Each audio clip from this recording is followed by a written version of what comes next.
तो फाइनली दोस्तों वक्फ बोर्ड का काउंटडाउन शुरू होने वाला है।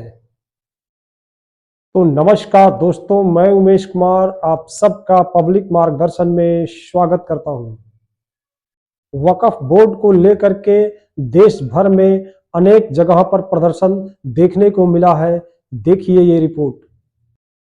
अच्छा, और भी लोग इनसे बात करेंगे, समझेंगे। सर, कल वक्फ बिल आ रहा है, किस तरह उसको देखते हैं? नहीं, बिल पास नहीं होना चाहिए। ये बिल्कुल बिल पास नहीं होना चाहिए। जो वक्फ बोर्ड का है ये बिल नहीं पास होना चाहिए, क्योंकि जो मुस्लिम के वक्फ बोर्ड है उसमें जो है कि हस्तक्षेप ना करे। बस सर, अगर बात किया तो उसमें सर जो मुस्लिम भाई उसको लाभ किस तरीके से मिलता है? जो वक्फ बिल का जो होता है वो लाभ के बारे में आपको क्या मतलब है? उससे क्या मतलब है आपसे? अच्छा, और भी लोग इनसे बिल पास हुआ था, सरकार के खिलाफ जाएंगे। आप बताइए आप क्या करेंगे? भाई हम लोग के जहाँ तक बनेगा कोशिश करेंगे कि ना पास हो। अगर पास कर देते हैं जबरदस्ती तो वो जो संविधान के अंदर जो हमारा प्रोटेक्ट कराता है जैसे धरना। दोस्तों वक्फ बोर्ड एक बोर्ड नहीं, एक लैंड माफिया के नाम से आज के डेट में जाना जाता है। ऐसा इसलिए कि आज के डेट में वक्फ बोर्ड के पास 9.4 लाख एकड़ जमीन है। सेना और रेलवे के बाद में तीसरी बड़ी सबसे संस्था है जिसके पास 9.4 लाख एकड़ जमीन है। आखिर ये जमीन इतनी कहां से आई वक्फ बोर्ड के पास? दोस्तों वक्फ का मतलब है कि अपनी संपत्ति को दान कर देना।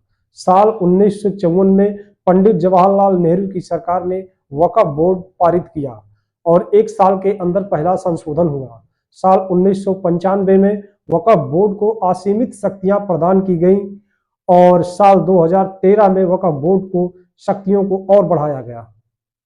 वक्फ बोर्ड ने अगर किसी जमीन पर अपना दावा कर दिया कि आज के 200 साल पहले इस संपत्ति को वक्फ कर दिया गया था, तो आप उसे किसी भी कोर्ट में, सिविल कोर्ट हो गया या फिर आप लोअर कोर्ट समझ लीजिए, सुप्रीम कोर्ट समझ लीजिए, हाई कोर्ट समझ लीजिए, किसी में आप उसे चैलेंज नहीं कर सकते हैं। उसके लिए एक ट्रिब्यूनल बनाया गया है। ट्रिब्यूनल कोई अस्थाई न्यायिक प्रक्रिया नहीं है। ट्रिब्यूनल अगर कह दिया कि नहीं ये वक्फ की संपत्ति है तो वो अंतिम फैसला होगा। उसके बाद आप किसी भी कोर्ट में उसे चैलेंज नहीं कर सकते हैं।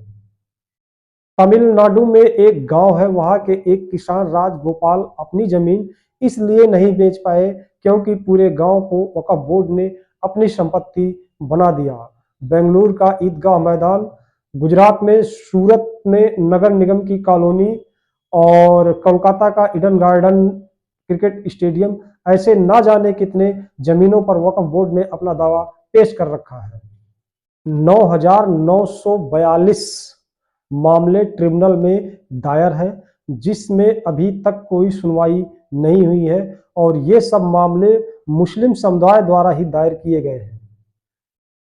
दोस्तों वक्फ बोर्ड की जितनी संपत्ति है आज तक उसमें से गरीब मुसलमानों को कोई फायदा नहीं हुआ है। सब के सब जो ऊपर से बड़े लोग हैं उन्हीं को फायदा हो रहा है। इसलिए सरकार इसमें बदलाव करना चाहती है। दोस्तों वक्फ बोर्ड में सरकार ऐसे संशोधन नहीं कर रही है। सबसे पहले एक जेपीसी नाम की कमेटी बनी जिसे ज्वाइंट पार्लियामेंट कमेटी कहते हैं, जो अलग अलग प्रदेशों में जा करके एक रिपोर्ट तैयार की। ये रिपोर्ट देखिए। वक्फ बिल पर बनी ज्वाइंट पार्लियामेंट्री कमेटी यानी जेपीसी अगले सप्ताह 5 राज्यों का दौरा करेगी, जिसमें 9 नवंबर को गुवाहाटी, 11 नवंबर को भुवनेश्वर, 12 नवंबर को कोलकाता, 13 नवंबर को पटना और 14 नवंबर को लखनऊ शामिल है।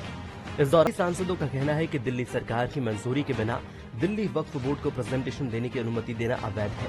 दैनिक भास्कर की रिपोर्ट। वैसे तो वक्फ बोर्ड में 44 संशोधन होने हैं, लेकिन कुछ संशोधन बहुत ही महत्वपूर्ण है। सबसे पहला ये कि अगर वक्फ बोर्ड किसी संपत्ति को अपनी संपत्ति घोषित करती है तो उसे कागज दिखाना होगा और अगर कागज नहीं दिखा पाती है तो जो संपत्ति का मालिक है वो अदालत में जा करके न्यायालय की शरण ले सकता है। दूसरा, वक्फ बोर्ड में महिलाओं को भी एंट्री मिले और तीसरा, गैर मुस्लिम भी उसमें हस्तक्षेप करे। ऐसे कई निर्देश हैं जिसमें संशोधन होना बेहद जरूरी है।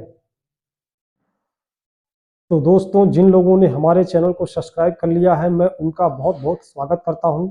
और जो हमारे चैनल पे अभी नए हैं, जहां से भी देख रहे हैं, कृपया हमारे चैनल को सब्सक्राइब करें, शेयर करें, कमेंट करें और कमेंट में जय हिंद लिखना ना भूलें।